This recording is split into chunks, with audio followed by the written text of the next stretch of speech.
Best varicose veins చికిత్సనే పొందండి. నొప్పి లేని చికిత్స కోసం సంప్రదించండి ఎబిస్ హాస్పిటల్.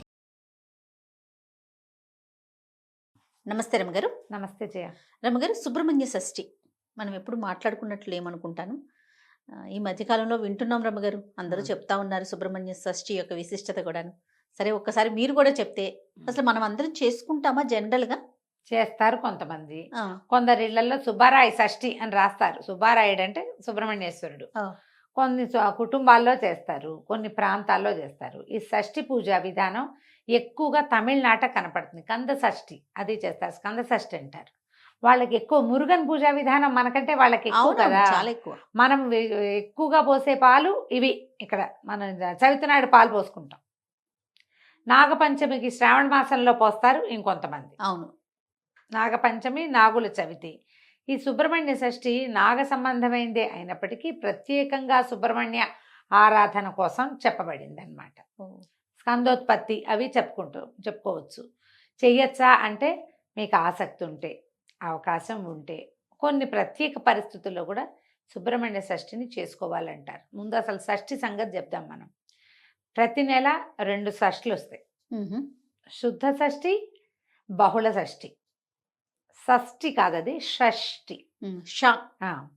ఈ షష్ఠిలో సుబ్రహ్మణ్య ఆరాధన చేయాలని చెప్తారు. సాధారణంగా శుద్ధ షష్ఠే ఉపయోగపడుతుంది దీనికి. ప్రతి నెల కూడా షష్ఠి నాడు మనం పూజ చేసుకోవచ్చు. షష్ఠి పూజ చేయటం అంటే కుమారస్వామిది బాలకుమారస్వామి అంటాడు, బాలసుబ్రహ్మణ్యం, చిన్న పిల్లవాడి ముఖంతో ఉన్న బాలసుబ్రహ్మణ్యాన్ని పెట్టుకోవటం. తర్వాత సంతానం లేని వాళ్ళు ఎక్కువగా, తర్వాత జాతకంలో కేతువు యొక్క ప్రభావం అధికంగా ఉన్నవాళ్ళు, వివాహం ఆలస్యం అయ్యేవాళ్ళు, వీళ్ళకి ఈ స్కంద షష్ఠి పూజా విధానాలు చెప్తారు ఎక్కువగా. సుబ్రహ్మణ్య ఆరాధన చేస్తే కదలీవంద్య, కాకవంద్యాది దోషాలు పోతాయని చెప్తారు. ఇప్పుడు మన అరటి చెట్టుకి ఒకటే గేలేస్తుంది, తర్వాత ఇంకేం కాయదు అది. అవును, చెట్టు తీసేస్తాం. కాకి కూడా వంధ్యత ఉంటుంది, ఒకసారి గుడ్లు పెడుతుంది అంటారు. ఏమో మరి అలాంటిగా విన్నా నేను, అవునో కాదో అయితే నాకు తెలీదు. కానీ అలాంటి వంధ్యాదోషాలు అంటే గొడ్డుతనం తగ్గిపోతుంది అనమాట, పోతుంది. సంతానం కలక్కపోవటం అనే సమస్య తీరిపోతుంది ఆడకైనా మొక్కైనా స్కంద పూజా విధానం చేస్తే. తమిళనాట విరివిగా చేస్తారు. ఆర్పడై వీడు అంటారు. 6 సుబ్రహ్మణ్య క్షేత్రాలని విశేషంగా దర్శిస్తారు. ఈ సుబ్బరాయ షష్ఠికి అసలు వాళ్ళకి దేవాలయాల్లో ఖాళీయే ఉండదు. మన దగ్గర కూడా షష్ఠి పూజా విధానం ఉంది. నేను కూడా చేశాను షష్ఠి పూజ. ఈ షష్ఠి పూజకి నాకు చెప్పబడింది ఏంటంటే, షష్ఠి ఆదివారం వచ్చిన రోజును సెలెక్ట్ చేసుకోండి అన్నారు. షష్ఠి ఆదివారం సంవత్సరంలో కొన్నిసార్లు వస్తుంది. వాళ్ళ మొదలుపెట్టి తర్వాత ప్రతి ఆదివారము పూజ చేసుకోమన్నారు. 6 ఆదివారాలు పూజ చేసుకున్నాం మేము. అదేంటి, పాము పడగ తీసుకొచ్చుకొని ఆ పడగకి పూజ, సుబ్రహ్మణ్య ఆరాధనే. సుబ్రహ్మణ్య స్తోత్రాలు అవి దొరుకుతాయి కదా. తర్వాత కరావలంబ స్తోత్రం దొరుకుతుంది. కరెక్ట్గా మనం గోత్రనామాలతోటి ఇది చెప్పుకొని, సంతానం కావాలని చెప్పుకొని పూజ చేసుకోవటం. 6 వారాలు పూర్తయ్యాక చివరి వారం 6వ వారం నాడు, 5 వారాలు ఇంట్లో చేసుకోవటం, 6వ వారం ఆదివారం నాడు ఈ పడగను తీసుకెళ్ళి దేవాలయంలో ఇచ్చేసేయటం. ఆ రోజు అక్కడ పాలు పోసుకొని అక్కడ పూజ చేసుకోవటం. నేను చేశాను జయ. ఇది నాకు బోధ ఉంది. మా మామయ్య ఒక ఆయన చెప్పారు ఇది చెయ్యమని. ఎలా అనిపించింది రమ్మగారు? మరి ఎలా అనిపించింది అంటే, నాకు 2 అబ్బాయిలు ఉన్నారు. పెళ్ళైన కొత్తలో మొదటి 3 సంవత్సరాలు 2 ఏళ్ల పాటు కొంచెం ప్రెగ్నెన్సీ ఇష్యూస్ ఉన్నాయి నాకు. అప్పుడు కొంచెం జాతకంలో నాగదోషం ఉందని మా మామయ్య, మేము సుందరబాబు మామయ్య అంటాం, కాలం చేశారు. కానీ చాలా మంచి మనిషి, కరెక్ట్గా చెప్పేవారు జాతకం. కొన్ని విషయాలు మాత్రం ఆయనే మా అమ్మకి చెప్పారు, నాగదోషం ఉంది, సంతానం కొంచెం కష్టం అవ్వచ్చు, అది కనపడుతోంది, మిస్క్యారేజెస్ లాగా కూడా ఉండేది. అందుకని దీన్ని ఇలా దానికి రామేశ్వరంలో కనుక నాగప్రతిష్ఠ చేస్తే ఇది పోతుంది అని. అంత పెద్దవి చేయలేరు, ఏదైనా చిన్నది చెప్పమంటే అప్పుడు ఆయన ఒక నాగపడగ తెచ్చుకోండి, 6 వారాలు పూజ చేయాలి దీనికి. 6వ వారం మోపిదేవిలో ఇచ్చేయమన్నారు. కృష్ణా జిల్లా మోపిదేవి ఉంది కదా, 6వ వారం మోపిదేవి వెళ్ళి పాము పడగని సర్పాన్ని అక్కడ ఇచ్చేసాం. ఆ రోజు అక్కడే పాలు పోసాం, పుట్ట ఉంటుంది లోపల, పాలు పోసాం. అక్కడ ఏదో అర్చన చేయించుకుని వచ్చాం. తర్వాత కన్సీవ్ అయ్యాను. సో రెండోసారి అబ్బాయికి పిల్లల మధ్యలో కూడా నాకు మిస్క్యారేజెస్ ఉన్నాయి.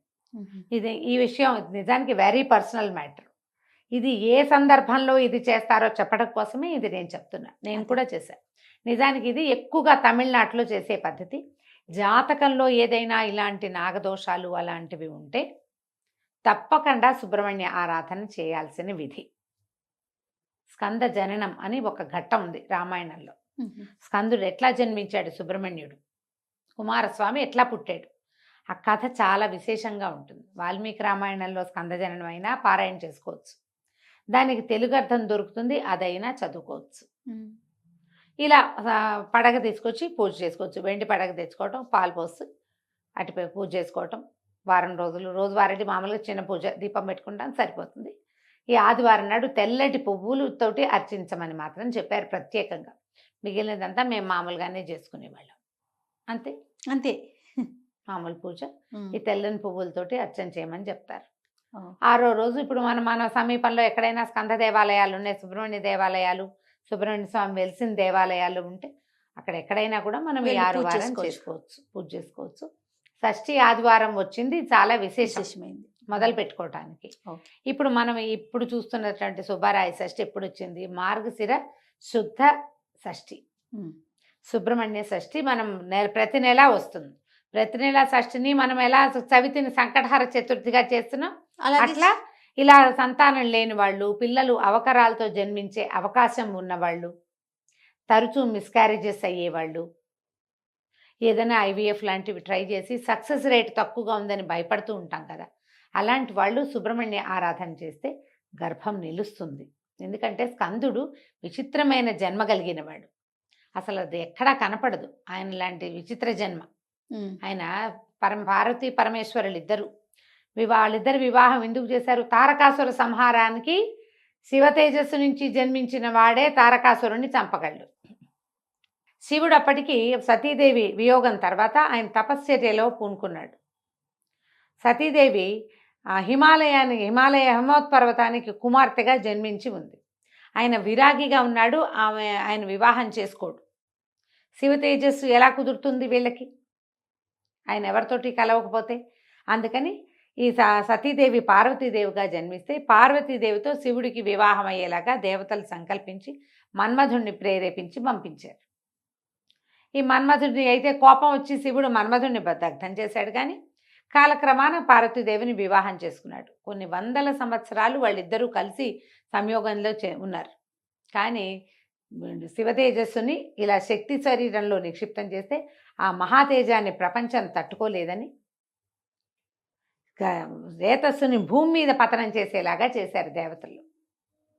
భూదేవి తట్టుకోలేకపోయింది దాన్ని. అగ్నిదేవుడు భరించాడు శివతేజస్సుని. ఎప్పుడైతే తన గర్భంలో నిలవలసిన రేతస్సు నేల మీద పడిపోయిందో మహాకోపం వచ్చి ఈవిడ దేవతలకి మీకు పిల్లలు కలగరు భార్యల ద్వారా అని వాళ్ళని చెప్పించి భూమికి నువ్వు ఇది ఒప్పుకున్నావు కాబట్టి, ఒప్పుకుని నీ మీద పతనం చెందింది కదా, నేను భరించవలసిందని నువ్వు తీసుకున్నావు కాబట్టి అందరూ మొగుళ్ళే నీకని చెప్పేసింది. అందుకని ప్రతి రాజుని భూభర్త అంటారు. భూపతి అంటే ప్రతి రాజు భూమికి భర్తే, అందరూ భర్తలే. ల్యాండ్ లార్డ్ అంట. ఆ ల్యాండ్ ఎవరిదైతే వాడే ల్యాండ్ లార్డ్. సంతానం దేవతలకు సంతానం కలగదు. ఈ శివరేతస్సును ఏం చెయ్యాలో తెలియలా. అప్పుడు బ్రహ్మదేవుడు దీని ప్రకారం ఈ శివరేతస్సు అగ్నిలో ఉన్నదాన్ని గంగానదిని ఒప్పించి ఆమె యందు విడిచిపెట్టారు. ఎక్కడి నుంచి వచ్చింది శివరేతస్సు? ఆయన నుంచి పతనమయ్యి ముందు భూమి మీద, తర్వాత అగ్నిలోంచి గంగానదిలోకి. ఆ గంగ కూడా భరించలేకపోయింది. ఆ శివరేతస్సులోంచి రకరకాల ఇవి కూడా పుట్టినాయి. బంగారము, తర్వాత తామ్రము, రాగి, వెండి అందులోంచే పుట్టాయి. శివరేతస్సు నుంచే పుట్టినాయిట లోహాలు. అది అగ్నిలో పడేసరికల్లా అట్లా అది నీళ్ళలో పడేసరికి సెపరేట్ అయిపోయినాయి. అందులో ఉన్న ఇది ఒక్కొక్క రూపం చెంది అన్నీ సెపరేట్ అయిపోయింది. అయితే ఈవిడ నేను భరించలేకపోతున్నాను ఈ వేడి, నేను ఆవిడ కేకలు పెడితే గంగానది అప్పుడు ఏం చేశారంటే హిమోత్పర్వత పాదంలో విడిచిపెట్టమన్నారు. హిమోత్పర్వత పాదంలో అక్కడికి వెళ్ళేసరికల్లా అక్కడ మొత్తం అదంతా రేతస్సు తాలూకు దీనివల్ల పెద్ద రెల్లు పొదలాగా బంగారుమయం అయిపోయిందట. అక్కడ ఈ రేతస్సును వదిలిపెడితే అక్కడ ఇది ఇన్ని రూపాలు చెంది అక్కడ శిశు రూపం ధరించాడు స్కందుడు. ఎన్ని చోట్లకి మారాడో చూడు. ఇలాంటి పరిస్థితుల్లో ఉన్న జన్మించాడు ఆయన. అక్కడికి వెళ్ళి ఆయన శిశువు రూపం దాల్చిన తర్వాత అప్పుడు కృత్తికలని నియోగించారు దేవతలు పిల్లవాడికి పాలిచ్చి పెంచడం కోసం. కృత్తికల చేత పెంచబడ్డాడు కాబట్టి కార్తికేయుడు అయ్యాడు. ఆ కృత్తికలు 6. అందుకని 6 దగ్గర పాలు తాగడానికి 6 ముఖాలతోటి పాలు తాగేటట్టు. అందుకని షణ్ముఖుడు. ఎంత చిత్రమైన ఇది ఉందో చూడు కథ. ఇలా అంటే ఎలాంటి విపత్కర పరిస్థితుల్లో అయినా కూడా సంతానం కలిగే అవకాశాన్ని స్కందుడిస్తాడు. అందుకని ఈ స్కంద షష్ఠిని పూజ చేసుకోమని చెప్తారు. అవకాశం ఉన్నవాళ్ళు, అవసరం ఉన్నవాళ్ళు, తప్పకుండా అలవాటు ఉన్నవాళ్ళు ఎలాగూ చేసుకుంటారు కదా, ఎలాగూ చేసుకుంటారు. అవసరం లేదు ఊరికే మనకి సుబ్రహ్మణ్యం మీద ఇష్టం. నాకు మామూలుగా సుబ్రహ్మణ్యం ఫోటోలు చూస్తేనే చాలా ఇష్టంగా ఉంటుంది. నాకు సుబ్రహ్మణ్య షష్ఠి చేసుకుంటాను, నేను దండం పెట్టుకుంటాను, రోజు కరావలంబం చదువుకుంటాము. ఇలా పిల్లలతోటి ప్రాబ్లమ్స్ ఉన్నవాళ్ళు ఇది చదువుకుంటే ఈ సమస్యలు అవి తీరుతాయి. దేవాలయ దర్శనం చేయటము. తర్వాత ఇప్పుడు ఇలాంటి ప్రాబ్లమ్స్ ఉన్నవాళ్ళు ఈ ప్రత్యేక సుబ్బరాయ షష్ఠే కాకుండా నెలలో ప్రతి నెల వచ్చేటువంటి శుక్ల షష్ఠి నాడు కూడా మనం ఈ స్కంద పూజా విధానాన్ని చేసుకోవచ్చు. ఇవాళ షష్ఠి నాడు మొదలు పెడితే ఆదివారాలు కూడా మనం షష్ఠి పూజా విధానాన్ని చేసుకోవచ్చు. మొదట ఇది మొదలు పెట్టుకుంటే తర్వాత ఇంకా ఆదివారం చొప్పున చేసుకుంటాం. ప్రధానంగా నాగదోషం, సర్పదోషం లాంటివి ఉంటే వాటి నివారణకే ఈ పూజా విధానము. స్కందచరణ పారాయణం అవి చేసుకున్నా కూడా చాలా విశేషమైన ఫలితం ఇస్తుంది. అవసరం ఉన్నవాళ్ళు చేసుకోండి అంతే. లేదా ఇది ఒక పర్వదినము, ఈరోజు నేను చేయాలంటే ప్రత్యేకంగా నిరాహారంగా ఉంటారు, తరిగిన కూరలు తినరు, దాంపత్యం పనికిరాదు. ఈ పూజ కనుక ఏదైనా చేసుకునేటట్టయితే ఇది పనికిరావు. ప్రత్యేకంగా దీన్ని ఎలా ఇవాళ సూర్యోదయం నుంచి రేపు సూర్యోదయం వరకు ఉపవాసమే, అన్నం తినకూడదు. నివేదన చేసిన ప్రసాదాన్ని తీసుకోవచ్చు. సంతానార్థులుగా ఉన్నవాళ్ళైతే ప్రెగ్నెన్సీలో మాత్రం చేయకూడదమ్మా. ఇది ప్రెగ్నెన్సీ వాళ్ళకి కాదు. సంతానం కావాలని కోరుకునే వాళ్ళైతే మాత్రం ఇలా ఏదైనా తిని పళ్ళో గిళ్ళో తినేసి తర్వాత పాలు తాగటం అలాంటివి చేయొచ్చు. తరిగినవి తినకూడదు. కొన్ని ప్రాంతాల్లో షష్ఠి నియమాలు చెప్తారు. అట్లా మీ ప్రాంతంలో ఉందో లేదో చూసుకోండి. లేదా అసలు ఇదేం లేదు, ఇదేదో మీరు కొత్తగా వింటున్నారు అంటే సాధ్యమైనంత చాకు పట్టుకుని కొయ్యకుండా ఉండండి. తప్పకుండా తరగద్దు, మనం తరగకూడదు, తరిగినవి తినకూడదు. ఆ జాగ్రత్తలు తీసుకుంటే జాగ్రత్త తీసుకుని పూజ చేసుకోవచ్చు. అవకాశం ఉన్న వాళ్ళు చేసుకోవచ్చు. తప్పకుండా అండి. నమస్తే. నమస్తే.